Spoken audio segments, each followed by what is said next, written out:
toasting, joking too. Sipping and roasting is what we do. Light 'em up, drink 'em down. Whiskey and cigars all around. Cheers, y'all.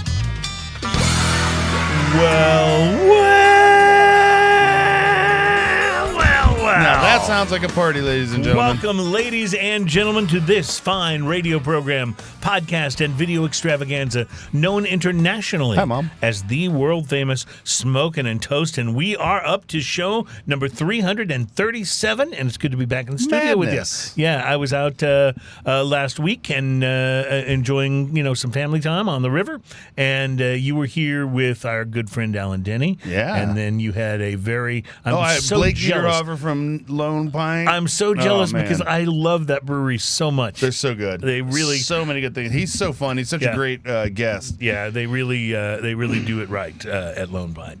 But I got to visit a good brewery, which I'll tell you a little bit about. It was the Guadalupe Brewing Company. Okay. Right on the Guadalupe River. And to be honest, it's kind of like out in the middle of nowhere. And I was like, I don't know what this is going to be like. And it was cool. Was it awesome? It was awesome. Nice. So I'll tell you all about that. But in the meantime, thanks to Alan Denny for guest hosting and to Blake for being a part of the program last week from Lone Pine. And welcome to our show today where we're finally going to do it. We've been talking about it for a long time. We are finally going to do the tasting that we've been talking about. Today's episode is going to be very much going to have a lot to do with celebrity whiskeys. And in specifics, we're going to try to answer the question, just how bad is Proper Number 12? Proper Number 12. Now, this is Conor McGregor's celebrity whiskey. It's gotten some pretty bad reviews. And, at the risk of pissing him off, because I sure wouldn't want to, no, if he were in the studio, I probably would lie and tell him this is great. I told a story last week where he knocked out a mascot at a sports game. Well, there you go. So I want to show you the bottle of Proper Number 12. We may have it on the B-roll here. Now, notice you bought the smallest bottle. This is what gave me the idea to do this on the show, because we've been talking about... the only thing you could have done to go smaller than that is get the little airplane bottles. Right. But we've been talking trash about Proper Number 12 for a while, right? And I was at Specs, which is my favorite place to shop for spirits and beers and what have you. And I just happened to notice by the register they had this smaller bottle. And I thought, oh, okay, I could buy the smaller bottle. We can taste it on the show. Because the problem with buying a bigger bottle, it's not so much that it's an expensive whiskey. It's that I have a feeling that what we drink of it here today on the program is all that will ever be drunk. And then it will sit in my bar. You've never actually tried this. So what if you find... that you actually love this whiskey? All right, so here's the deal. I make you this promise. If I like it, I will tell you. I will, even though we've talked trash about it all this time. And I know you've tried it, so you already have an opinion. I have opinions. So speaking of things that you tried that you don't know about, I brought us a little mystery beverage today. Mystery beverage I've already poured 3000. I thought maybe you would like to taste this and tell me what you think. I'll give you a hoppy. I'll give you a hint up front. It is an IPA. It does. Smells hoppy. Yep. Let's see. The color is a little hazy. Yep, a little bit. It's kind of nitro bubbly. Mm-hmm. That's interesting. So it's like a nitro hoppy. It's really bitter on the tail end. Very bitter on the finish, isn't it? Very bitter on the finish. Very bitter. What do you think? Terry's our engineer. What do you think, Terry? Do you like this? Yeah, it's nice. I mean, it is bitter, and I've had a sinus thing all weekend, so I'm not tasting as well as I should. It's got a maltiness up front. Yes, it's interesting. Maltiness up front and bitter. It hits your tongue with that bitter. It's super bitter. It hits your tongue. It really hits your tongue. So we have been talking a little bit about this brand, and I thought it'd be fun to bring it in as a mystery beverage. Just have you taste it without any preconceived thought of what it is, because this is Sculpin's Grapefruit IPA. And this is something that's been around for a long time. Sculpin got bought, if you remember, and these are the ones that they're now selling it back. They're selling it back to a brewery in Chicago, a craft brewery in Chicago, who are going to try to restore the Sculpin name because the sales. I'm sorry, I'm calling it Sculpin. It's Ballast Point. Ballast Point, gotcha. Ballast Point it's is the brand. Sculpin IPA. It's a Sculpin IPA, a grapefruit Sculpin IPA. But Ballast Point is the brand, and these guys were renowned. An early innovator in IPAs. Renowned for their IPAs. Before everybody else started going crazy, crazy IPAs, these guys were very early to the scene. They're from San Diego, California. But they got bought, and the big brewing consortium that bought them is now selling them back to a craft brewer. So, and they're promising to bring this back to its former days glory, of glory. because exactly. That's bitter. So I thought it'd be good to remind ourselves what it tasted there's like. some good things about it. It's not very grapefruity, though. Do you taste a lot of grapefruit? Nobody said grapefruit before. You know what? I get a little bit the sour that's on the end, the bitter that's on the end, is a little like the white of the grapefruit. That's in between the rind and the pulp. The white of the grapefruit. I get a little bit of that from it. It's not like grapefruity in that sweet grapefruit way. No, you know what it tastes like to me? Like when I keep drinking it a little bit, it tastes like it's got a little malt roll right up in the front, and it tastes like Fruity Pebbles for a moment. And then kind of not long. And then kind of gets real bitter, but it gets like distractingly bitter. It's very interesting in the sense and it lingers distractingly bitter. This particular IPA totally preceded the hazy, juicy craze. So not only was it hazier in terms of its appearance, but it also, this is more of what IPAs were at that time. You expected more of the bitter. This just went a little more bitter than the average, if you know what I'm saying. So this with natural grapefruit flavors. Yes. Mm-hmm. So they're adding the grapefruit flavors. Interesting. Yeah. I kind of enjoy it in a very old school IPA way, if that makes sense. I don't like it as much as I like the hazies, which are a little less bitter in general. But it's kind of good. It's kind of good. Ballast Point. And you remember we had very early in the show, we had Ballast Point on back before they were sold. I do remember that. Before they sold. Yeah, anyway. They had a bunch of IPAs. I love their artwork, though. Their artwork is outrageously good. I thought you would enjoy that. We're going to be trying some other interesting brews on the show today. Central Coast Brewing Company in San Luis Obispo, California. We'll be trying their Cervantez Amber Lager. Okay. So looking forward to that. And from Boston, Massachusetts, Harpoon Brewery's UFO Triple Berry. It is a fruit beer. It's not a sour. It's a fruit beer. They have a series, the UFO series, right? So UFO started out as the name of their Hefeweizen. Okay. And it became very popular, and so they kind of branched off and did UFO White and UFO using that same. There's something that was continuous about it. Exactly. And so this is their UFO. They've got a UFO Berry, and this is their UFO Triple Berry. So we'll be trying that one today. And then from the brewery that Adam and I visited, in fact, we'll do a segment later on in the program of Adam, our producer, Adam and Sky, and I on location in New Braunfels, Texas, at the Guadalupe Brewing Company, trying some different beers. But I brought one for us to try here today that I have not tasted, and it is their salted caramel Scotch ale. Ooh. Doesn't that sound good? You were thinking about me. Yeah. Actually, I was thinking about you when I was there, because, and you'll see this in the segment, but I tried an IPA, and I decided to try one of their stouts, and they had a stout. I'll talk all about it in the segment, but I got it basically because I thought this is what Ian would get if he were here, and wow, it was good. So you'll see me talking. I mean, about it. you always like when I go, I'm going to try the porter, I'm going to try the Scotch ale, I'm going to try stout. Exactly. So that was when I tried the stout. Belgian. You knew styles. I was going to try an IPA, but I tried this this stout, and it was bitter dark chocolate and just wonderful goodness. Nice. It was really, really good. So we'll talk about that. And then, of course, the proper number 12. And we'll talk about celebrity whiskeys. And they're a big, big deal. In fact, I've got an independent list that we will be able to share with you of the best of the celebrity whiskeys done from a blind taste test.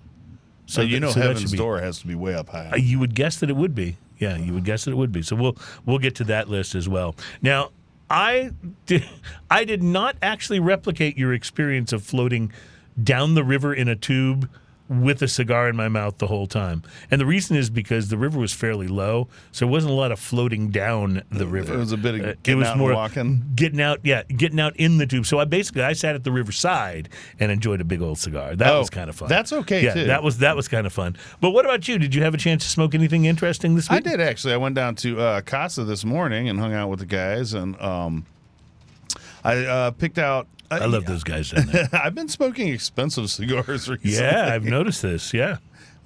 So I decided to tamp that down a little bit because I figured I could buy 2 cigars for the price of one of those expensive ones. But I picked up a Mi Querida from Dunbarton. Oh, Have you had one of these before? I haven't, but I've seen it. So I've seen it. It's been around for a while. This is not a new cigar.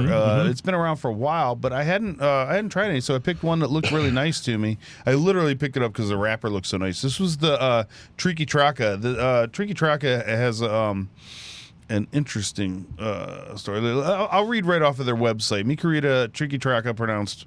What I just said it is Triqui Traca, arguably that sounds like a Polynesian god. Triqui Traca. Yeah, we all pray to Triqui Traca when the volcano erupts, right? It's arguably our boldest cigar release to date. Triqui Traca is local Nicaraguan slang for oversized firecrackers that are connected by fuses in a long serial string. It's also my favorite Steely Dan song. Triqui Traca, Triqui Traca. Sorry. Now I won't be able to get that out of my head. I'll be trying to poke out my mind's eye for the rest of the day. Thank you. Especially with the little dance. For those of you who aren't watching the show on video, it might be worth going back to check it out. These explosive ropes are then laid down in the center of the street and sometimes stretch multiple blocks. Ignited from one end, they explode in a cascading line of powerful concussions and blinding light down the entire length of the street. Triqui Traca are often ignited in celebration of important religious and national holidays. This cultural icon is an ideal moniker This is really for the thing. power and explosive nature of the cigar.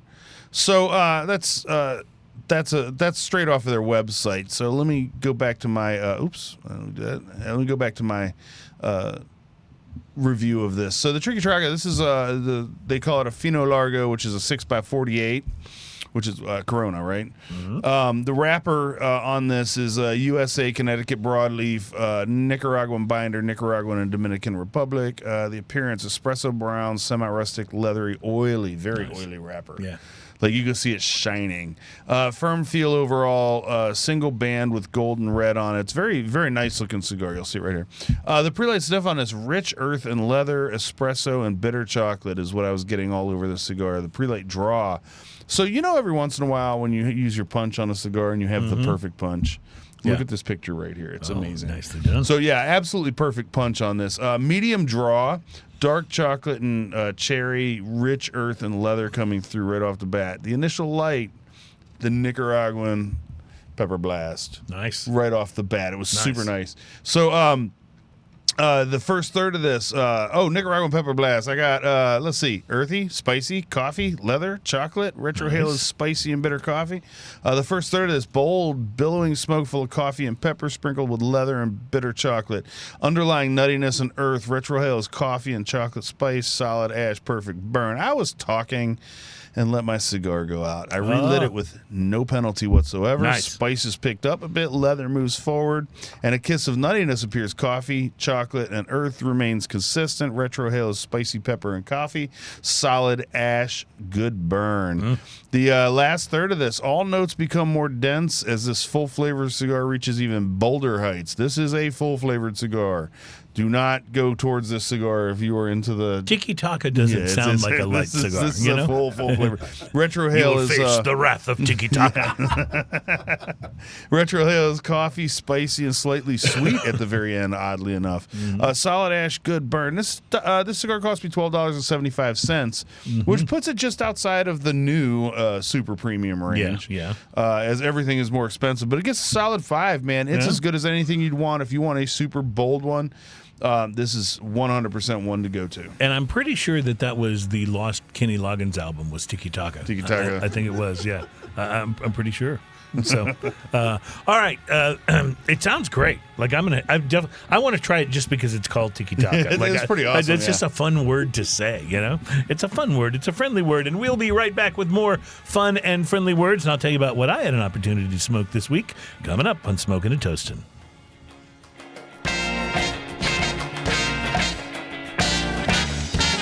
Welcome back, ladies and gentlemen. It's Smoking and Toasting, show number 337. We are halfway to 400, and we're all about craft beer, fine spirits, and hand-rolled cigars. On today's show, we will talk celebrity whiskeys, and we will actually do a taste to see just how bad How bad? proper number 12 is. I thought you were going to do the how bad. How bad is it? Yeah, how bad is it? Sorry, I proper missed number my 12. cue. And so Ian's had it. My experience on it is just from listening to you. I haven't had it, so I'll be lamb to the slaughter today. So it's going to be a biased comparison or a biased review anyway, but that's okay. And by the way, we will also be doing, of course, as we do every program now because people demand it, we will be doing drinking news, and today's drinking news teaser headline is, "Hey man, nice shot."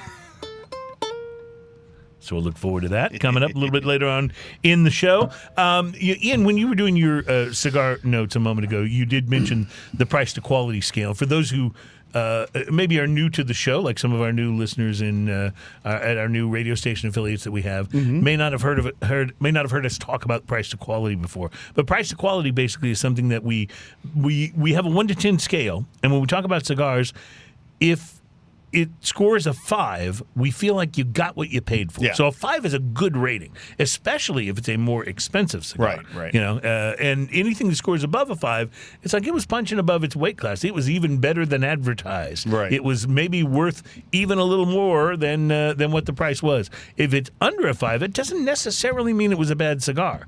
It might be a good cigar, but it just wasn't quite worth the asking price. Yeah. So we're not giving it a cigar rating like that. Like that Cigar Aficionado or Cigar whatever. Aficionado. Yeah. We're just saying, hey, this is our experience, and this is where we think it lies in price to quality. So let me tell you about my experience with a PDR 1878 Capa Oscuro Robusto. And Oscuro is always the dark, it's supposed to be.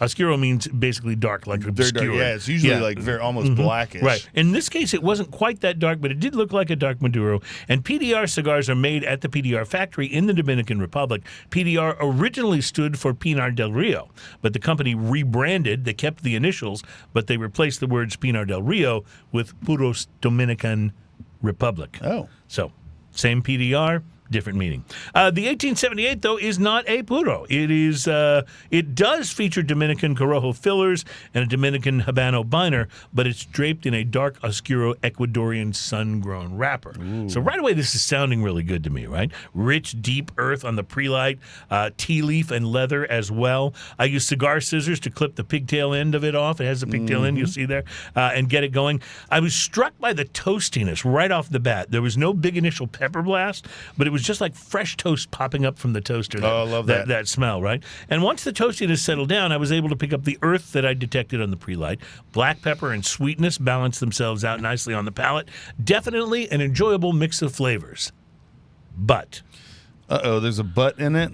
only a quarter of an inch into the smoke, and it developed a pretty serious canoe. I let it go at first, trying to give the cigar a chance to correct itself, but it became pretty obvious that it wasn't going to happen, so I went into canoe rescue mode, which basically, if a cigar's canoeing, I do two things. The first thing I do is lick my finger, and I put it down at the base of where the canoe is, kind of dampen the tobacco so that it won't burn as fast once it hits that spot. Right. And then I try to light the other side and keep it going. Once that was done, the 1878 became a little harsh, but that seemed to disappear after a few good puffs, pepper and leather. I moved into the second, third, nice blend of flavors, but burning a little hot from the relight as the canoe refused to be tamed and started right back up again. I finally flicked the ash off a little before the midway point and did my best to touch it up. It did start burning a little straighter, but this time it had definitely developed developed a little harshness from the relight, and it took longer for that to go away than the time before. The final third, I was getting nice flavors, even though it was burning a little hot. A sweet, almost caramel note, pepper, earth, tea leaf, and coffee with plenty of pepper on the retrohale. Disappointing thing was the canoe would not be denied. It would not stop. It started back up again. And then I put it down for about a minute, and it went completely out on me. So, listen, it's a $6 to $7 cigar. The flavors are worth it, but no. I'm giving it a 3. Oh. A 3. Ouch. Price to quality. However, it may have been limited to the one stick. You may try another one, and it may be well worth it. So I wouldn't put it off your list completely. Still maybe worth a try. All right, we got to take a break. We'll be right back into Smoking and Toasting, and show number 300 and something. What are we? 36. 37. 37. 337.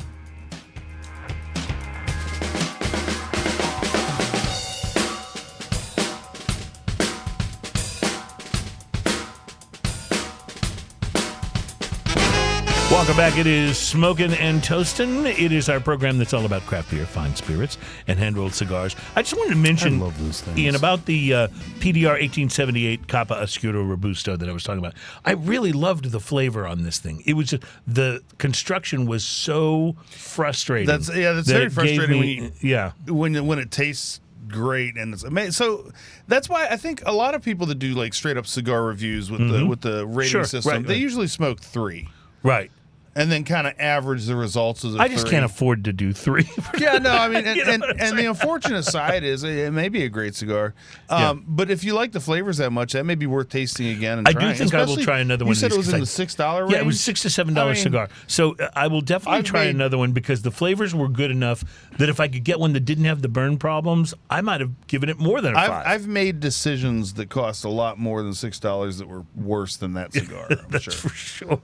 Like in my life. That is for sure. Speaking of bad decisions, and I don't know that it's a bad decision, but we've gone from telling you about the heartbreak of the fact that we are no longer going to be able to buy our favorite Christmas ale, which is from Anchor Brewing. That is heartbreaking. And it is heartbreaking. We've gone from that heartbreak, Ian, to even more heartbreak, but wait, maybe some good news on the horizon. Oh, man. More heartbreak is that Sapporo's just shutting the brewery down now. I heard about They're that. completely closing man. Anchor. It's going to cease operations. They announced it. However, remember on the show before we've had a beer or two that we tried from a brewery in Rhode Island called Narragansett Brewing? Yes. We've had they have one that's named like Narwhal or Whale or something. Yes. You know what you remember what I'm thinking? It's been a long time since we had one of their beers. We've had them on before. Well, Narragansett Brewing is organizing an effort to try to save Anchor. And their idea is if they can raise enough money from people who are like-minded, like us, who want to be like investor-type people in this, that they would go and see. They don't even know if Sapporo would sell it, but see if they can buy Anchor instead of just having it be closed down. What can Sapporo get out of it? Like, if they bought it, they had to buy it for like a pretty decent price. And then they just shut it down. So then now they got a facility they're doing nothing with. It's not making any money. So why wouldn't they sell it is the question. Mark Hellendrung is the president of Narragansett. And together with a group of investors, he bought Narragansett in 2005 from Pabst Brewing Company. And then turned it into a really legitimate craft beer, right? It has grown into the 27th largest craft brewery in America, according to the Brewers Association. So he's had prior success at taking a historic brand and bringing it back to prominence. Narragansett Beer was founded in 1890. Wow! So this is and he brought it back into the craft beer community. So he has a petition on Change.org that's called "Stand Together to Save Anchor Brewing Company." So you can go to Change.org and find out if this is something that means something to you. And I'm going to get involved in this because I love this idea. Put a few bucks in the pot. Yeah, put a few bucks in the pot. He says, listen. Gaining community support through signatures won't be sufficient to save Anchor, but he says, I got a lot of wild ideas, and if there was an opportunity to buy it with a group of people who are as passionate about Anchor as I am, I'd be open to that. So that's what the whole thing's about. Go to change.org and look for Stand Together to Save Anchor Brewing Company. So Anchor makes just great beers. A flicker of hope. And then the Anchor Steam is kind of its own style. Well, it absolutely is. It's very much its own thing. This brewery, for anybody that doesn't know this, they're essentially credited with starting the craft beer movement in the United States of America. And they've been there forever. Yeah. And I enjoy Anchor Steam, but that Christmas ale, that's something I look forward to every year. I buy it every year. We've had it on the show every year we've been doing this show. They sell it in the gigantic I bought one of those one year. It was just I just couldn't pass it up. I had to do it. Speaking of things I couldn't pass up, there was no way I was going to pass up the Cervantez Amber Lager because I am a huge fan of the whole Day of the Dead artwork there, and that is about as cool a one as I've seen, the dude with the beard. Cervantez Amber Lager comes to us from Central Coast Brewing Company, which are out of San Luis Obispo, California, and we've we've been doing a lot of ambers, a lot of Mexican beers as we've been making our way through the summer here. Ian, I know you've already started doing a little research. What do you think? This is approved by Joey Cervantez himself, Joey the Face, as he is apparently known. Joey Cervantez is a fire-breathing, silver-bearded cellar czar. We decided he needed a beer named after him. Lift a can to Joe Salud. So apparently he's one of the guys that works there, or they know.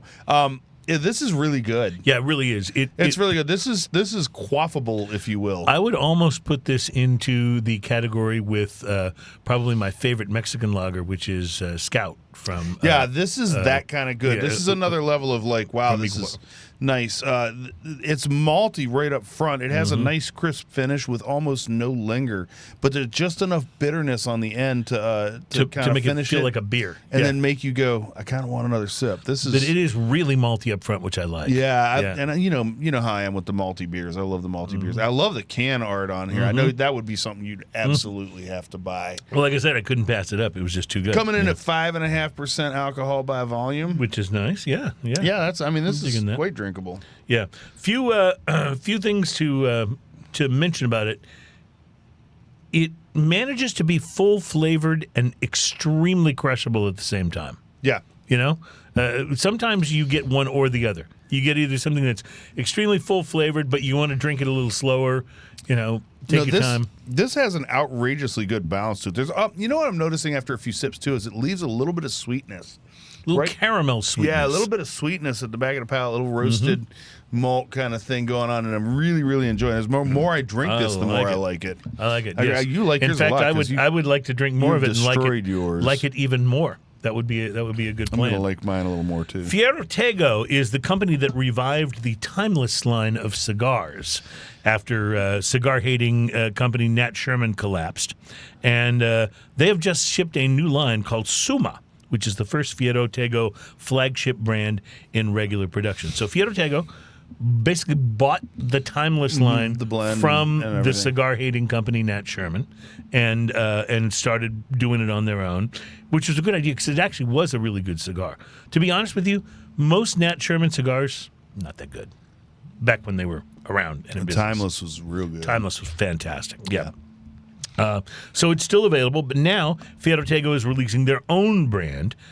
Previous cigars that have carried the Fierro Tego name, the Elegancia and the Generoso, were annual limited editions. So this will be their first full-time, round-the-clock, full-line brand. Nice. And they're made by some people that you might have heard of before that seem to know a thing or two about cigars, the Quesada family in the Dominican Republic, right? So Suma... Suma was on display at this year's PCA trade show, and the word Suma means a comprehensive work or a summary or a synthesis of the body of work so far. So the company stated that this blend embodies the diversity and complexity of the Fierro Tego portfolio. I'm going to have to pick one of those up when they're out. Yeah. It's a 3-country blend, and they are available between $18 and $21, and they're distributed by Davidoff. That's why they're so expensive. Davidoff, everything Davidoff does. Well, you just said Davidoff 3 times. You now owe them like $50. Dang it. A new smoke called La Verada from Crowned Heads is going to be heading to cigar shops soon. The brand's been more than a year in the making, and it'll be the most expensive cigar Crowned Heads has ever released. La Verada is being rolled in the Dominican Republic by, speaking of people who know what they're doing, Ernesto Perez Carrillo. Yeah, EPC. And EPC's been crushing it, too. And John Hubert, Crowned Head, says, this is something I feel really special about. We started working on this in March of 2022. He was originally going, he says, for something extra spicy, something like the El Rico Habano, which is one of EPC's older brands. But the blend changed several times during development, became more refined, more complex, and nuanced, and there will be 4 sizes. It's a jalapa binder, a wrapper from the Jalapa region of Nicaragua as well, and a mix of fillers from Nicaragua and the DR. So nice. Look for that. And then, of course, one of the brands that has really kind of stormed onto the scene in the last couple of decades is Tatuaje. Oh, yeah. 20 years ago, nobody knew who or what Tatuaje even was. It was a difficult-to-pronounce word. It was a small Miami factory, and cigars made were kind of obscure. So Pete Johnson and Jose Pepin Garcia weren't really known at that time outside the industry of cigars, and now all that has changed. Pete Johnson's, widely Huge, known. yeah. And Pepin Garcia, are you kidding me? Yeah, right. I mean, so anyway, this new Tatuaje is made at my father's factory in Nicaragua. It is the Tatuaje 20th Grand Maravel and Grand Chasseur, and it will be unveiled, or was unveiled rather, at the PCA trade show. It will be shipping in August. The Grand Maravel measures 6 1/8 inches long by 46 and has a suggested retail price of $13, and the Grand Chasseur measures 6 3/8 by 54. They're made with covered, uncut feet and use an Ecuador Habano wrapper and a Nicaraguan blend. Come packaged in 20-count boxes. There's just some of the cigars you may want to be watching for. A lot of interesting things coming out that sort of were debuted at the PCA trade show. Seems to be the year of really pricey cigars coming out. Well, Like a lot of yes. companies seem to be putting out some of those super premiums And now. even companies that didn't really have a cigar in Yeah. that price range kind of are debuting one up there. I'm still a big believer in the $6 to $8 cigar. To me, that's where most of the time when I smoke, I don't go super cheap, but I like to stay in that range if I can. Yeah. You know? There's some great cigars in that range too. I like to pepper my my humidor with a few above that, and then every once in a while I'll buy myself a super premium, just stick it in there, Right. so I can open my humidor and Sure. look at it. I've still got, and sometimes you get that in your humidor, and you're like, I'm waiting for it needs to be a more special occasion than today, and I know I shouldn't do that, but like I've got one of those AJ Fernandez Monte Cristo. It's just sitting there calling my name every time I open the Is that the humidor. Monty one? Yes. Yeah, those are nice. Oh, I can't wait, but I haven't gone there yet. We'll see. And I got a Cuban Monty number 2 that you gave me. Oh, nice. Yeah, so both of those are smoked sitting all there. of the Cubans that I Both of had. those are sitting there taunting me every single time I open the humidor. So we told you about Narragansett Brewing, trying to save Anchor Brewing, which I think is a really cool thing. We told you about some cigars to watch for, but did you know, Ian, that if you're at home, you open up your humidor, you're like, oh damn, I really needed to restock. I don't have anything here that I really want to smoke.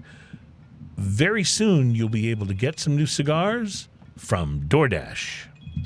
What? Yep, that's exactly right. And what's interesting to me about this is that I mean, hold on. I kind of love this. yeah, I know. I'm not a fan of DoorDash. I'm not either. I've had issues with DoorDash, and I basically have become Grubhub primarily instead of DoorDash because I've just had too many problems with DoorDash. I've seen a bunch of the online videos where like the DoorDash person is like, "You're only giving me a $5 tip." Right. Exactly. But yeah, apparently that is the thing that DoorDash is teaming up with and I went to the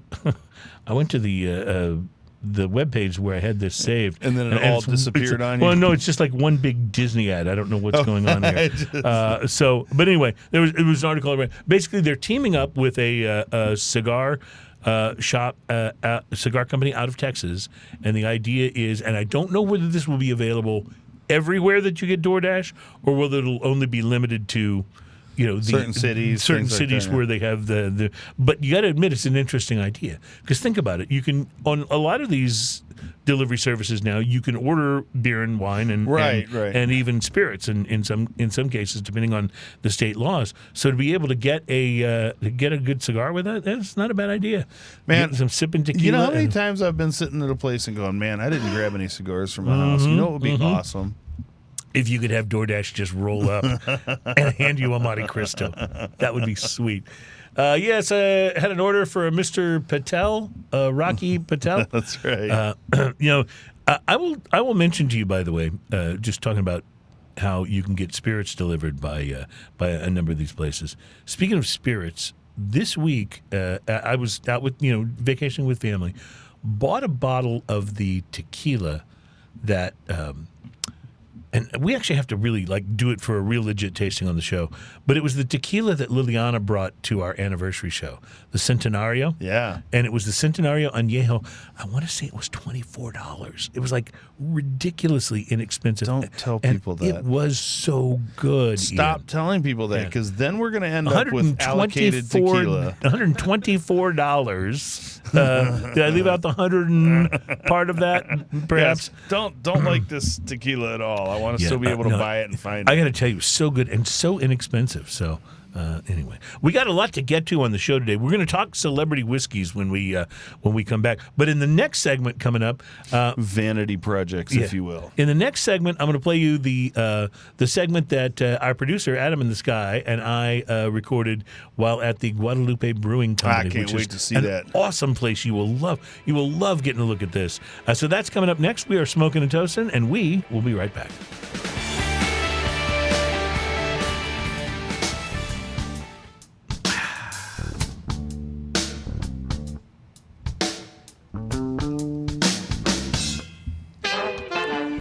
Welcome back. It's Smoking and Toasting. Our show is all about craft beer, fine spirits, and hand-rolled cigars. Anytime we travel out of town, Ian or myself, we like to see if we can stop in either some really cool humidor and cigar lounge someplace, or maybe a distillery, or maybe a brewery. And in this case, I spent last week in the New Braunfels, Texas area with family, tubing and having fun on the river.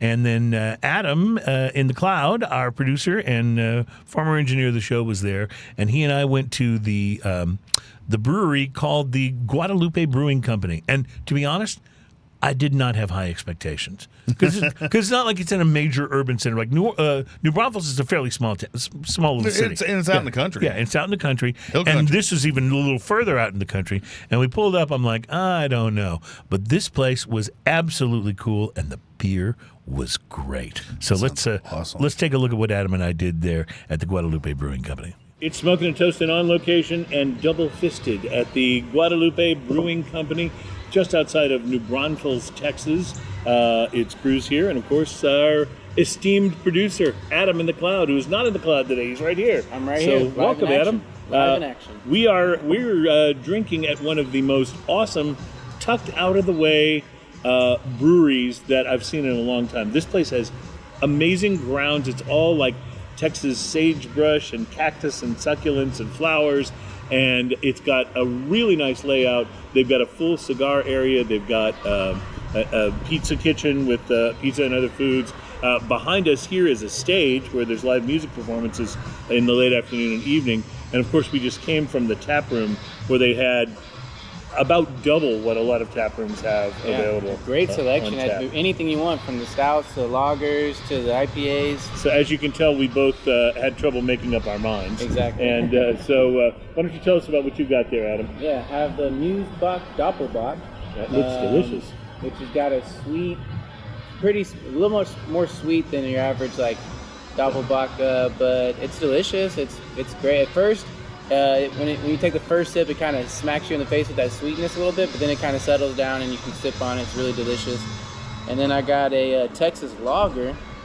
And this is really nice, easy drinking. Perfect for the summer, I bet. Yeah, got a little sweet aftertaste on it. Already tasted. It's kind of hard to drink both of these side by side, without ruining your palate. But no, it's delicious though. This is really good, light, easy drinking. Got a nice sweet aftertaste to it. So. No, I pulled out two. I got their hazy IPA, which I believe is just called a tropical IPA. But as you can see, it's pretty hazy there, and it's got all kinds of tropical fruit notes, including, I'm getting mango, I'm getting pineapple, I'm getting citrus. There's all kinds of, it's just fairly typical notes for a hazy IPA. It's got a little bite to it, which is kind of cool. I kind of like that. It's a very refreshing yet still a legit IPA, which I really appreciate. Yeah, nice.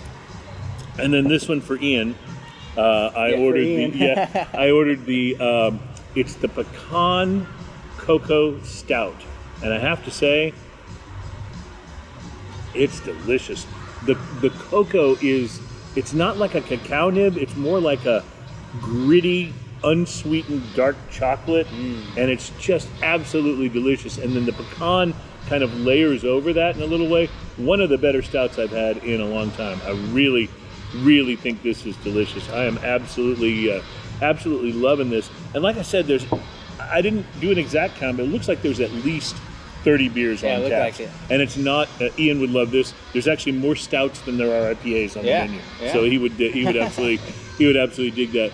But I love this place. In fact, I wish I'd brought a cigar because they've got a whole cigar-friendly area over watching here. somebody smoke a cigar over there right now. Yeah, and it just of course, we came early in the afternoon, so there's not as many people here. But I will bet you this place is rocking tonight with a band on stage and all kinds of fun stuff.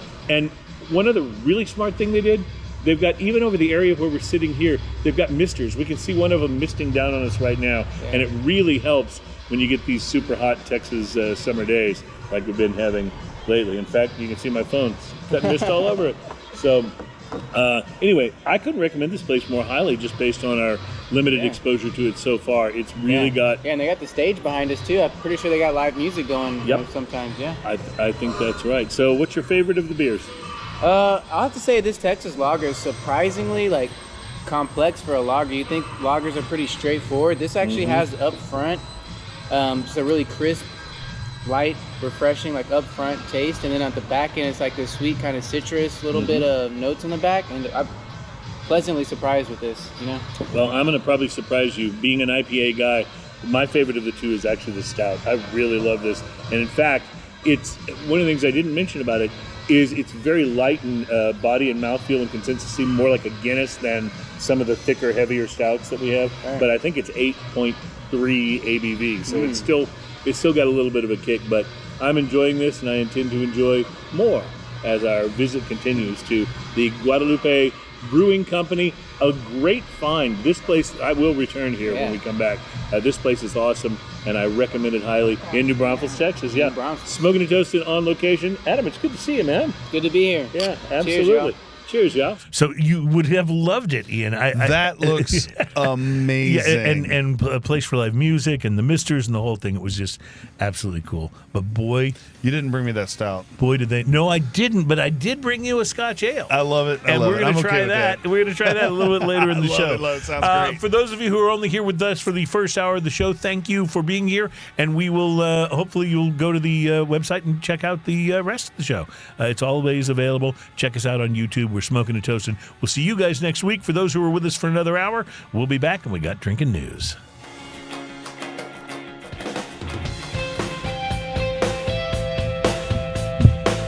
Welcome back, my friends. It's Smoking and Toasting. Our show's all about craft beer, fine spirits, and hand-rolled cigars. And as some of you probably know, when we're getting ready to do the show, I usually will spend a little time on the internet looking up different articles about, spirits or cigars or craft beer, things that, might be interesting for us to discuss or talk about on the show. And sometimes these journeys into the internet involve me finding lists. And I found a list that I thought would be interesting for us to talk about because the title of the list was Celebrity Whiskeys That Are Actually Worth Tasting. I was like, oh, this is good because, we have a tendency to sometimes to rag on the whole celebrity spirits thing. This will be celebrity spirits that are actually worth tasting. So I go to the list, I'm taking a look at it, preparing to come in, and suddenly I have reason to be very suspect of this list. Because included on it was... Proper number 12. Proper number 12. And so, listen, he's a big deal. I get it. I get it that he's a big deal. He's a UFC star. And I keep wanting to call him Ewan McGregor. Conor McGregor. He's a UFC star, and he's Irish, and it's an Irish whiskey. And, he is a big deal. And if he were in the studio right now, I'd probably be telling him how great his whiskey is. Because, he's that guy. If you take that hit, you're going to make the news. So, yeah, that's true. It might be worth it. But immediately I was a little suspect of this list. So I started looking for other lists, and I thought, you know what, we'll do it. We'll taste test Proper number 12 because Ian's had it. I have not. But I found a list from Uprocks, which I have a tendency to trust Uprocks. They're pretty solid pretty solid website. Uproxx listed the best celebrity whiskeys done in a blind taste test. So I thought I'd share these with you, and then we will try proper number 12, which, by the way, does not make their list. Their number 10 was Eric LeGrand Kentucky Straight Bourbon Whiskey. Eric LeGrand is a former college football star whose career was cut short due to a spinal injury while playing for Rutgers, and he went into the bourbon business. He donates $5.20 of every case sold to the Christopher and Dana Reeve Foundation. Nice. So it's very cool. They say it's a solid bourbon. They'd use it for mixing. It's a little thin as a sipper, still no faults, and it drinks cleanly and easily. Number 9 is Silver Belly Kentucky Straight Bourbon. Never heard and of that. it is a bourbon that was put together, built for country music star Alan Jackson. Oh. Chattahoochee dude. It's named after the color of his iconic Silver Belly hat. It's made in Owensboro, Kentucky, and Jackson himself hand-selected the barrels with his daughter, who is a certified sommelier by day. At number 8 is Puncher's Chance Kentucky Straight Bourbon Whiskey. It is from another UFC star, Bruce Buffer. In the Is UFC. it me? I've never heard of these. Some of these people you will have heard of. They say it's a Like really... not the people. I've never heard of the whiskeys. Oh, I agree. And I think there's so... Well, I don't know. When was the last time you just, spent a half an hour in the whiskey aisle? There's so much there. It's true. So many. So maybe some of it's... Now, I had heard that this existed, but I've never seen it. At number 7 is Bradshaw Kentucky Straight Bourbon Whiskey. That's from Terry Bradshaw, the former Steelers I'm gonna quarterback try that because and I sports love Terry commentator. Bradshaw. Now, see, he drives me I crazy. love that guy. The guy's been senile for 20 years, Oh, I and they know. still keep putting him on I television. have a Terry Bradshaw story. You know how he's bald? Yeah. When I was a kid, my grandfather, he wore a toupee. He's passed away, so I can say this now. He wore a toupee, and nobody knew it. And he took me one time to the toupee shop, and all of the styrofoam heads that had toupee were Terry Bradshaw. All of the I said, heads were I Terry know that Bradshaw. guy, and he goes, "Yeah, it's the guy from football, Terry Bradshaw, that you see." Nothing creepy about that. It was crazy. It is kind of fun to watch him on the pregame shows and stuff get completely lost. Like he has no I love me some Terry clue Bradshaw. what the rest of the people were talking about. But he has a whiskey, sells for $52. It's made by Green River Distilling Company in Owensboro, Kentucky. And they have a bourbon and a rye. And it is a collab between Terry Bradshaw and Silver Screen Bottling Company. So that one, they say, this is where they say the whiskeys on the list actually bump up in quality a fair amount. They say it's still a cocktail bourbon, but there's more here than just standard stuff. And so it reminds them, as they say, of Wild Turkey and Old Crow from the 1980s. So That Old Crow we tried from the 2020s was not so good. Not so much, not so much. At number 6 on the list, the 3-chord cask finished bourbon and corn whiskey, finished in honey and toasted barrels. 3-chord is owned and created by Neil Giraldo, who is the Rock and Roll Hall of Fame guitarist who is married to Pat Benatar. That guy is freaking awesome. He's a great guitar player. Yeah. He's done a lot of production and stuff. And by the way, And you realize that him and Pat Benatar have been married since for a long early time. He's been her 80s. guitarist forever, Yeah, and they've yeah. been married forever. And by the way, now, and I know this because I worked at a radio station where we had Pat Benatar come play our free 4th of July concert.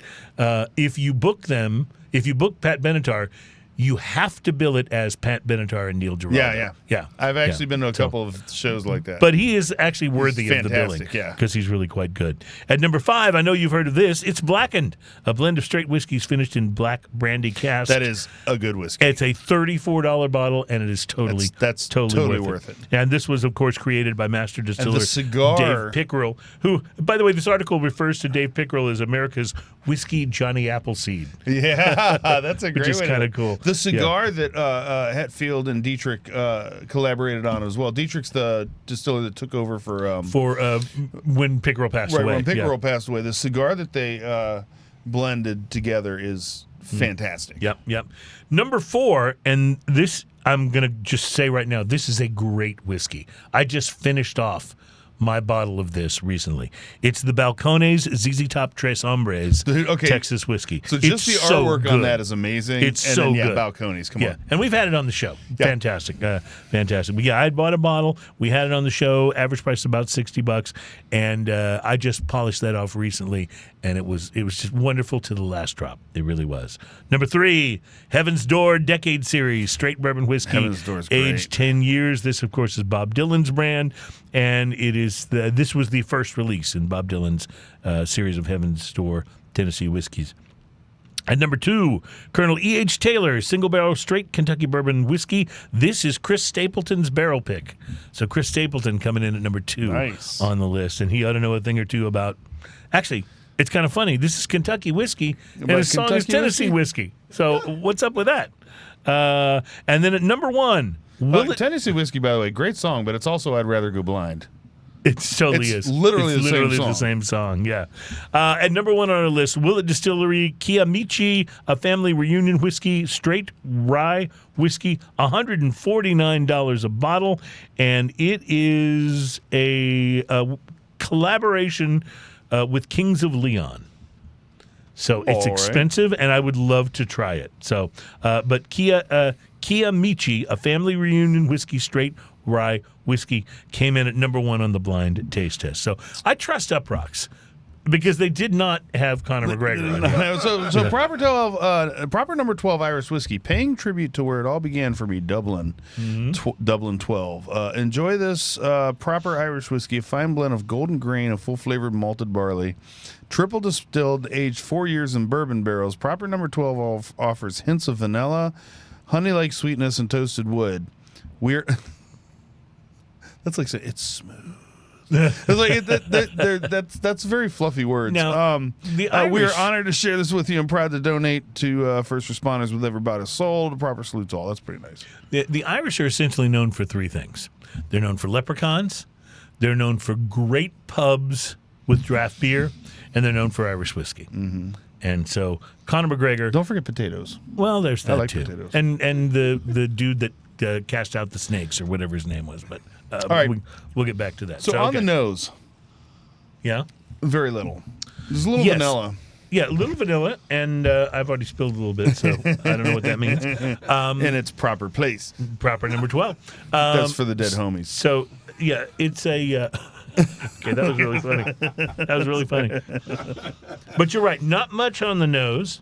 It doesn't whiskey. It- It doesn't whiskey a lot on the nose. Yeah. If vanilla's a little, but it doesn't whiskey a lot. So I'm interested to see what you think when you try this.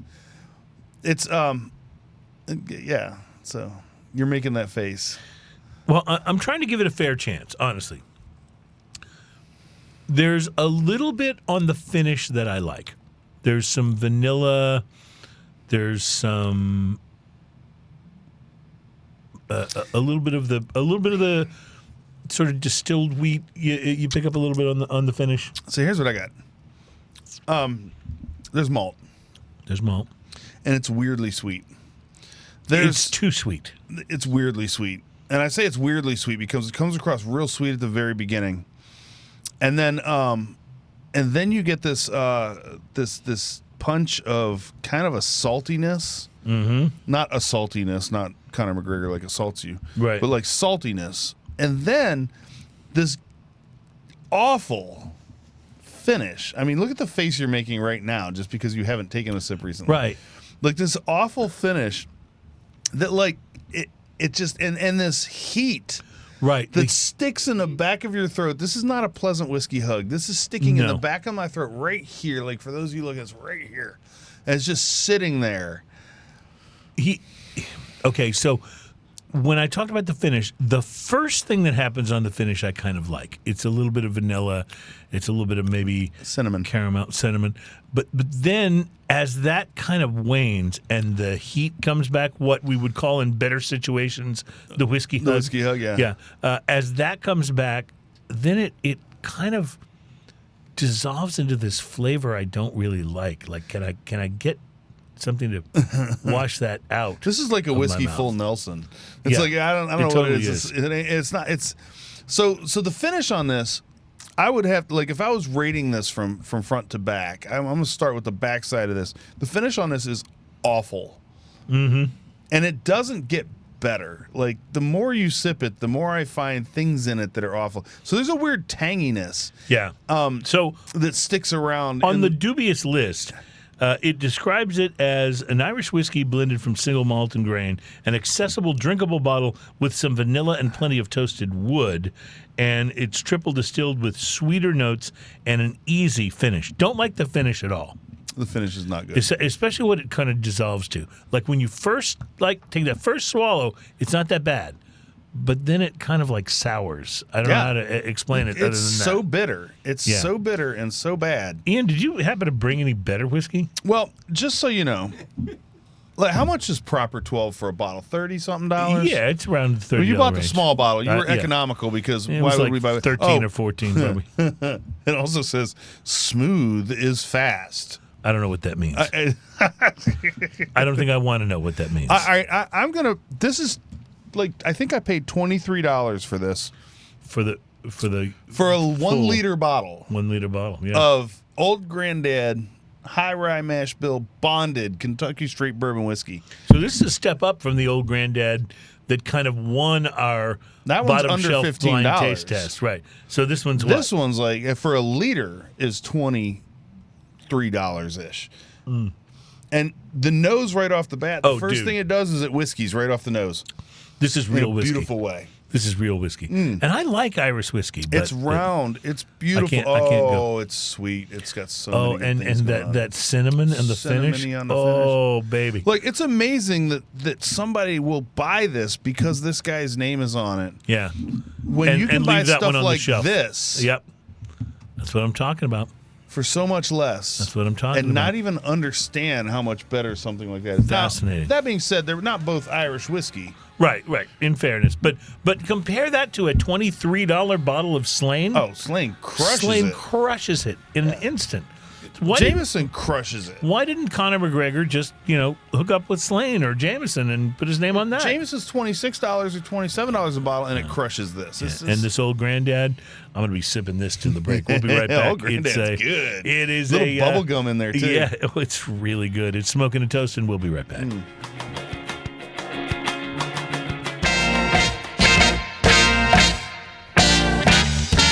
I like whiskey.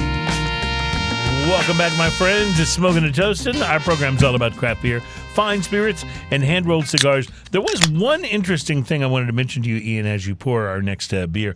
The article, the dubious article of celebrity whiskeys that mentioned proper number 12, it did hit me to something I didn't know existed, and I'm now excited to try and find. And it's Nick Offerman, who is awesome, by the way, amazing actor. He has a Lagavulin charred oak cask whiskey that's got his name on it. So here's the thing. And that just sounds like something I have to try. This is different. Lagavulin, if they're going to put their name on something, it ain't going to suck. Right, exactly. Like, this is going to have... Now, if you don't like peated whiskey, you might not like it, but in terms of what it is, it's going to be good. Yeah, I mean... There's that. I like peated whiskey, though. I just want to, not to change the subject, and I like peated whiskey, too. It took me a while to learn to appreciate it, but now I do, and I enjoy it. But let me just say, you opened the can of our next beer. I haven't even picked it up yet. The whole room smells. And the whole room smells like blueberries and blackberries and raspberries. Pretty fruity right off the bat. So this is UFO, which is a sub-brand of The nose Harpoon. on this is amazing. Harpoon is out of Boston, Massachusetts, and this is their triple berry. If I could get a candle that smelled like this, this totally. smells like I'd burn berries this all the time. with just a kiss of beer, like when you walk into a brewery. It says brewed with real raspberries, blackberries, and strawberries. And I'm going to tell you, I'm smelling all of that without even lifting this close to my nose. Oh.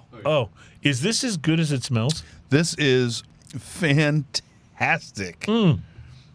This is so crisp and delicious. I absolutely love this. It's berry forward, but not berry sweetened. So I have had a not so great past with fruited beers. I grew to enjoy fruited sours.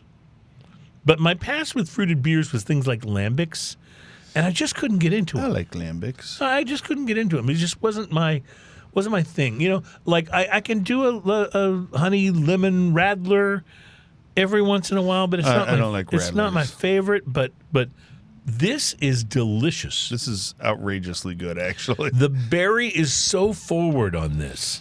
There's just no avoiding that this is a berry beer. Brewed with raspberries, blackberries, and strawberries. You know how sometimes you'll you'll buy a beer and it'll say brewed with brewed with banana, and you don't really taste that much banana. Yeah, sometimes you get just a kiss of it or whatever. Yeah. This is not like that. This is pow. It's a conservative show. It's coming in at 5.1 on this one. So interesting. It also says on the side of the can here that according to the Surgeon General, women should not drink alcoholic beverages during pregnancy. Good to know. I feel like I've read that before somewhere, so they may be plagiarizing. They a little may bit, be. but- That doesn't sound real. I guess I original. should put this down now then. Yeah. This is so good. It's hard to describe because it is very berry forward, but it's also not sickly sweet. It's got Like you you're kind of absolutely right. expect- It's got expect- a nice amount of carbonation, and it's got just that tartness. It's not sour, but it's tart. got berry flavor like LaCroix has berry flavor. It's got the essence kind of thing, but it's If also LaCroix beer. were a beer, Yes, it it's would taste also like this. beer, and it's Yeah. really freaking good. yeah, I had no idea that I was going to like this much. I mean, I thought it might be good, but Yeah, I mean, if this was sitting next to, say, Founders Dirty Bastard or something like that, I would definitely be picking the Founders. But now that I know this exists, I'll probably pick some up. yeah, I think I'm going to be getting Like, a this is six-pack of this. This Pretty- is just, I'm just going to go ahead and this is refill just fabulous. And by the cups way, a it's little very bit here. thirst-quenching as well. It's really crushable. Nicely done. That's outrageous. That's pretty darn good. Okay, so going to recommend that one really highly. So these are the things. Yeah, these are the Harpoon. and it's one of the reasons we like to do the show is because I know not everybody that I know that's a beer fan would necessarily pick up a 6-pack of that, and you might miss out if you don't. I mean, it's worth. I it. mean, that's what the fruity seltzers are trying to be, like that kind of good, and they're Yeah, not. and this is way better than any fruity so seltzer good. I've ever had. And we'll be right back with Drinking News. It's Smoking and Toasting.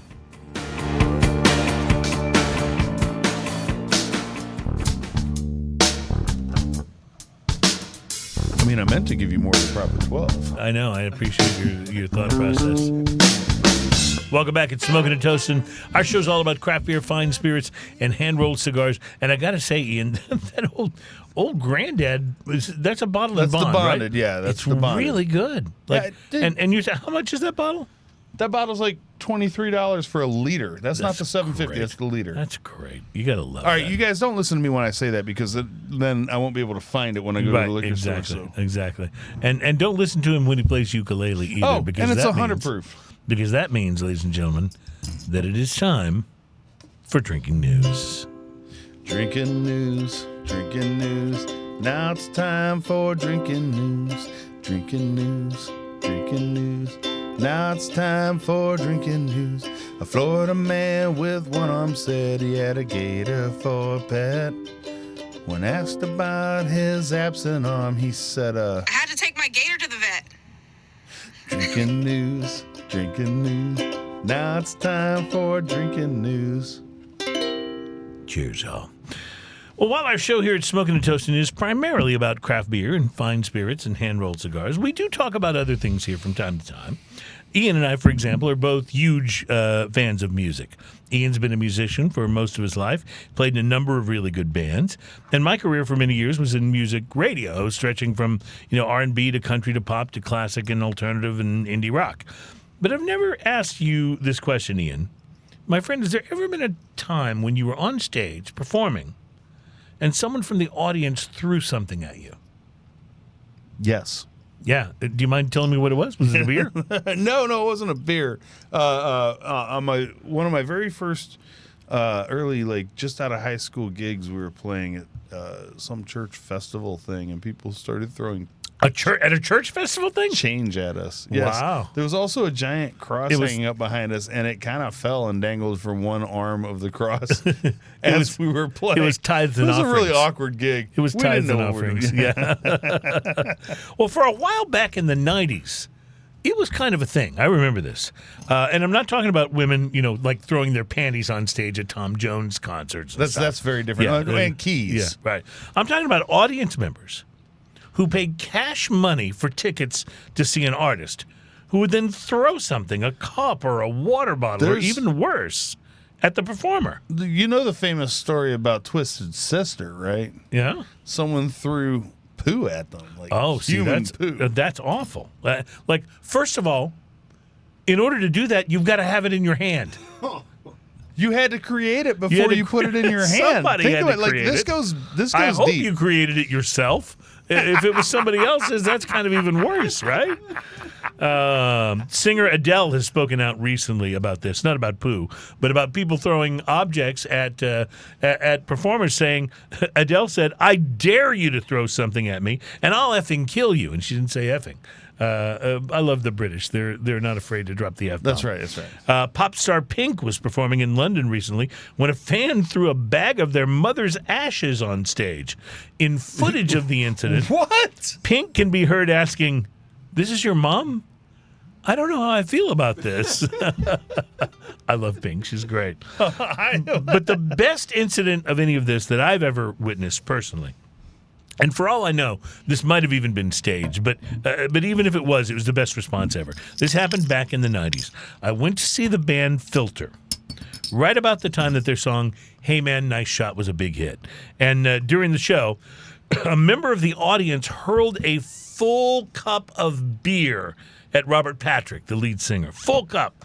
So Patrick sees the beer coming, and he kind of dodges it with a swift, quick move, and then he steps back up to the microphone. He pointed out in the audience at the guy who threw the beer, and he said, "Hey, man, nice shot." And the band immediately goes into the song. Oh, that's fantastic. And it was like one of those things. Like I said, even if it was totally staged, I got to give them credit for that. That was pretty cool. So throwing full cups of a beverage at anyone is not cool in most situations. Like, first off, man, I have a beverage here, man. Yeah. It's not cool in most situations, and to be completely honest, it's not usually very effective. But that didn't stop a Florida man Florida man. who was charged with felony battery recently over a skirmish at the 7-Eleven store where he works. It seems that 35-year-old Miles Taz Jenkins, who was employed as a clerk at the 7-Eleven in question, got frustrated with a customer over payment and threw a big gulp filled with lemonade at the woman. Oh, that's sticky. Not just any cup, mind you. It was a big gulp. That is like a schooner of lemonade. That's like 132 ounces or It's something, amazing. right? The incident was witnessed by 3 other customers, according to a criminal complaint. And Jenkins reportedly made spontaneous statements admitting to striking the victim, Tina Warren, with the drink. Florida man. After being booked into the county jail, Jenkins, who was eventually released from custody, gave his address as a motel in Clearwater. Because, of course. Yes. Because Florida. Yeah. The alleged I'm not battery. even singing it this time. The alleged battery is being charged as a felony due to Jenkins having a prior conviction for sexually battering a young girl, a crime that he served several years in custody for. WTF? Yeah. So obviously, this is a bad guy. And anybody with that kind of serious charge on their record should know that May throwing... also have poor impulse control. Yeah. And they should know that throwing a huge cup of lemonade at a female customer is probably not the best idea, no matter how frustrated you might be. But that said, it causes us to wonder here at Drinking News if there are any situations which might cross the line, which might make throwing a full cup of delicious lemonade at someone at least a tiny bit more defensible, right? Provided, of course, you don't have sexual assault on your record. It is therefore, with that in mind, that we bring you another Drinking News Top 5 list, which we want to stress is for entertainment purposes only and not any kind of actual legal advice, since we are not lawyers and are in no way competent to advise you. I mean, hell, we're not even really competent to bring you drinking news, but somebody's got to do it. So here we are. With that out of the way, here is the Drinking News Top 5 list of things that might be a little more defensible if you were to throw a lemonade at somebody.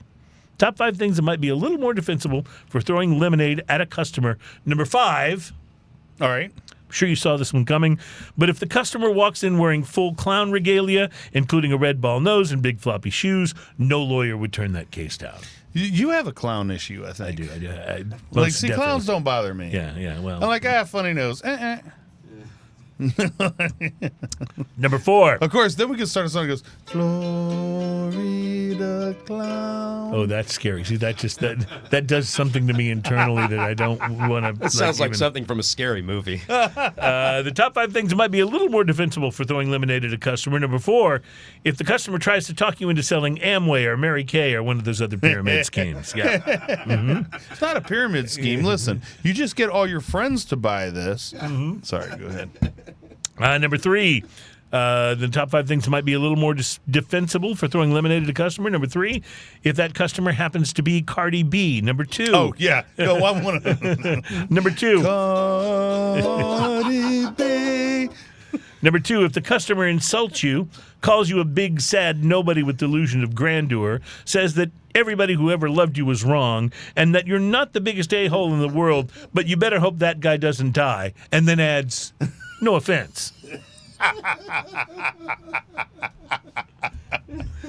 And the number 1 thing that might be a little more defensible for throwing a lemonade at a customer, number 1, if the customer in question refuses to stop singing Bobby McFerrin's Don't Worry, Be Happy. Here's a little song. Oh, see, now you're going to do it. You're really going to do it. Want to sing it. No, you might not. You might not want to sing it. No, for now. You might not. Reporting live from Florida, where I've decided not to order a lemonade after all. My name is Cruz, and that is your... Drinking news, drinking news. That's our time for drinking news. Cheers, y'all. I'm still enjoying just drinking this old granddad. Freaking delicious, It's isn't really, it? really quite good.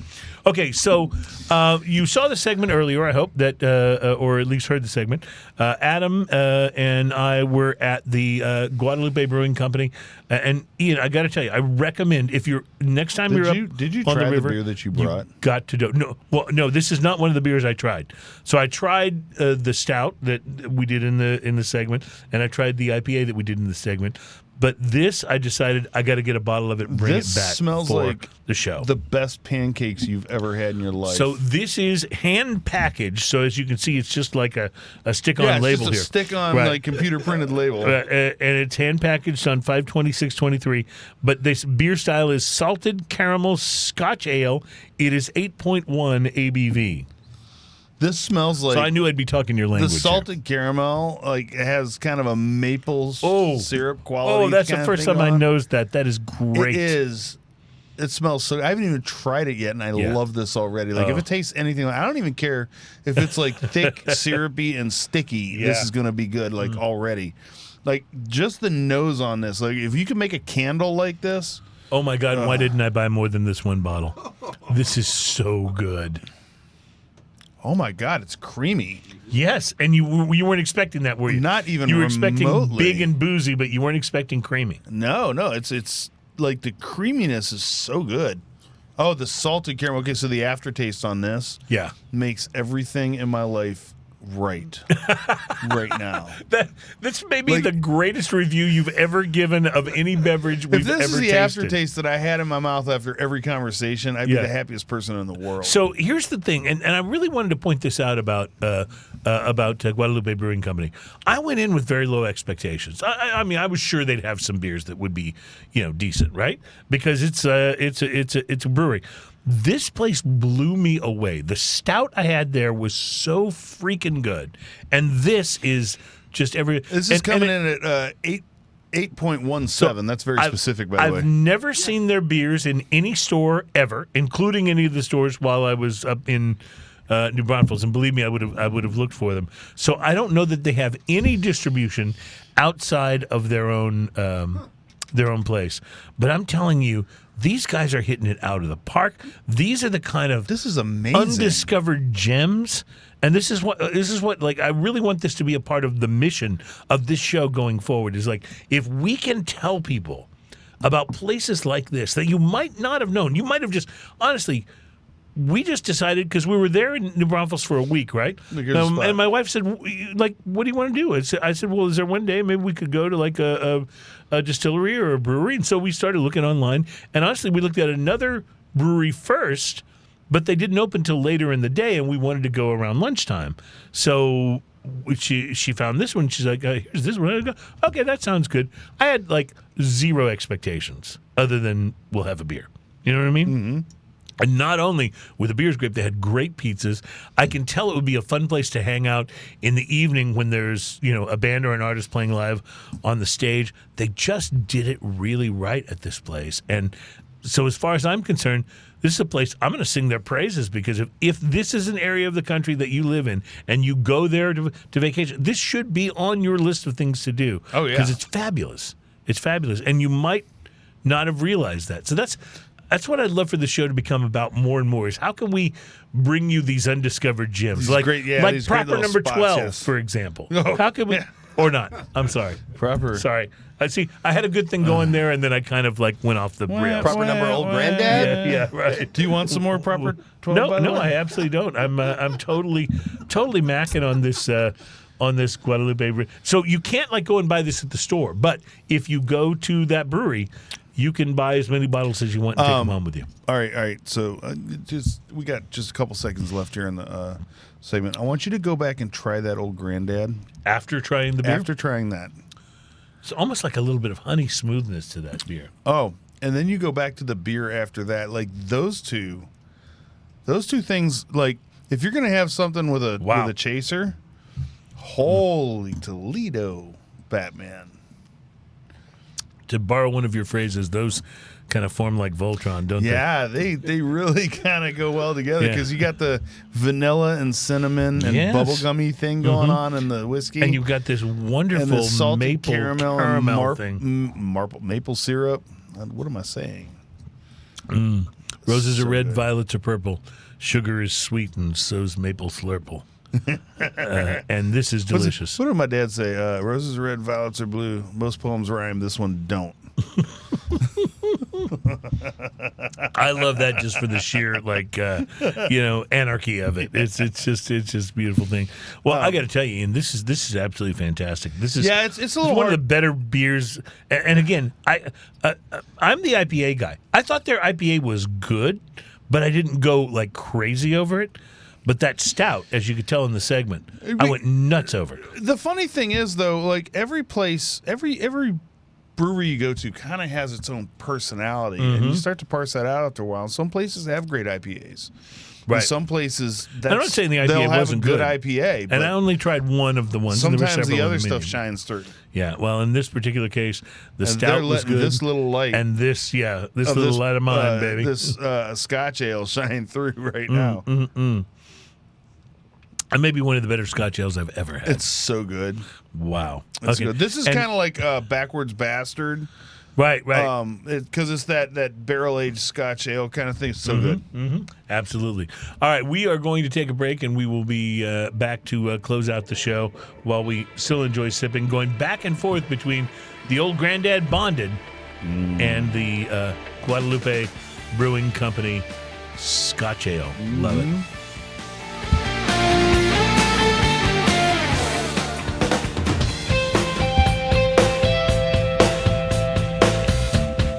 Welcome back. It's Smoking and Toasting. Our show, again, all about craft beer, fine spirits, and hand-rolled cigars, and sometimes not so fine spirits. So in fairness, we've been trashing Conor McGregor's Proper Number 12 for a number of weeks on the show. So I thought it was only fair that we bring it on and do an actual fair taste test. The tiger on the front has one ear covered up. It's kind of jaunty, I suppose. Yeah. But he's got kind of a serious face, so he's being jaunty and serious at the same time. I wish I could have had one taste bud covered up. Yeah. That would have been helpful. No, listen. A blind taste bud test. Was it terrible? No, it wasn't. It was pretty terrible. bad. No, it was bad. Pretty bad. No, it was bad. Because, the aftertaste on this thing, it's aggressive. The aftertaste is aggressive, and so it's not good. Let me put this another way. If I was 18 and a friend of mine was over 21 and went and bought a bottle of it and brought it out for us to drink in the parking lot. Hold on, here's at what's high happening. School. Right? You're suffering from. I tried this an hour ago. Then it would. I would be like, okay, yeah, because we drank Boone's Farm Strawberry Hill back then, right? Which I actually might drink instead of proper number 12. Oh, wow. Okay. Listen, you're suffering from the I drank this an hour ago. We need to I do just it. poured you a little more. I want you to go ahead and just enjoy this for what it is. Okay, so here's what we need to do. We need to do a show where we take Boone's Farm, where we take some like malt liquor, where we take proper number 12, and like, all right, and decide which is worse. So I haven't tried this since we tried it earlier. All right, so there's some maltiness up front, but it has kind of an aspartame kind of sweetness to it, okay? That is my biggest complaint with this whiskey. The second thing that aspartame happens, sweetness. oh, God, I thought I got rid of it.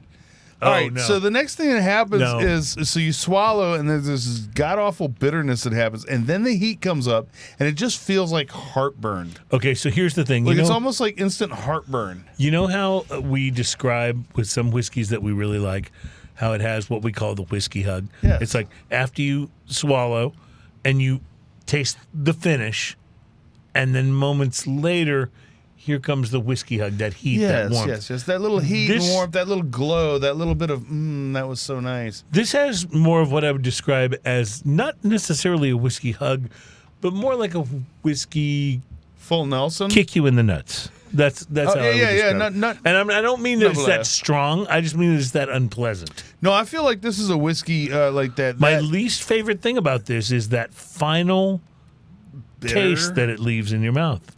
It's bitter. It's tears. Next to it, And the we worst have thing. the Old Granddad. It's old granddad is so different. It just makes me want to say thank you, Jesus. You know what I'm saying? Like this is almost a religious experience compared to the. And again, I'm not trying to like gang up on Conor McGregor No. because God knows, Look. I could gang up on him with like 10 He's of my going best down. friends, and he would still kick all of our asses. But Proper 12 goes down in the first round. yeah, I'm sorry, it's man. just not good. It just does. It's not. It's just not good. And the problem is, like, we only tasted it so much. The problem you have with this is the more you taste, it's like looking at what happened in a car wreck. You keep seeing the things that went wrong. And it's like the more you look at it, the more you taste it, the more wrong you can find in it. And because it builds up. And like I got rid of that feeling earlier, and now it feels like I have heartburn again the minute I take a sip of that. So It's and terrible. what you just said is the actual opposite of what my favorite spirits do. My favorite spirits, you take a sip, it's really good, you enjoy it. You take the next step, and you're getting something you didn't even get the first time. Oh, I know. It like opens up. It like a flower unfolding. You get these different flavors. Same thing with a good cigar. Well, see, but this is giving you different things after every sip. The problem is it's like They're not good turning things. around after the first punch and getting hit again. Yeah, they're not good things. Absolutely. Well, I want to say, folks, we did try to give it a fair shot. We really did. We tried. We knew Yeah. it was bad starting. Yeah. It really does. Like I literally have like the heartburny kind of thing going on. It just reminds Just after me. that, like I poured slightly more than this, and it's instantaneous. It does remind me a little bit of the malt liquor show, where I was afraid to burp for like 3 days. Oh my God, Ian, I'll never forgive you for that, ever. Ever. We want to say thanks to everybody who makes. Our radio fans haven't heard us do the malt liquor show, so we should probably start that. Yeah, one no, up again. I'm thinking maybe we shouldn't. I want to thank everybody for coming here, being a part of the program today. Old Granddad Bonded, recommended highly. And Guadalupe Brewing Company, New Braunfels, Texas, recommended highly. So good. And you, thank you for being a part of Smoking and Toast, and thanks to our new affiliates, and thanks to Terry for making it all happen today. Have a great week, my friends. We'll be back with Cavassier. Cavassier Pass next week. the That's gonna be Cavassier. amazing, man. Yeah. We've only had one other cognac on the show. and I'm that's- excited about this. It's going to be that's Pierre awesome. Ferrand. So we'll see you then, and have a great week, my friends, and cheers, y'all. Cheers, y'all. It's alright when it's okay. Yeah, you never listen to what anybody else says. Such a stubborn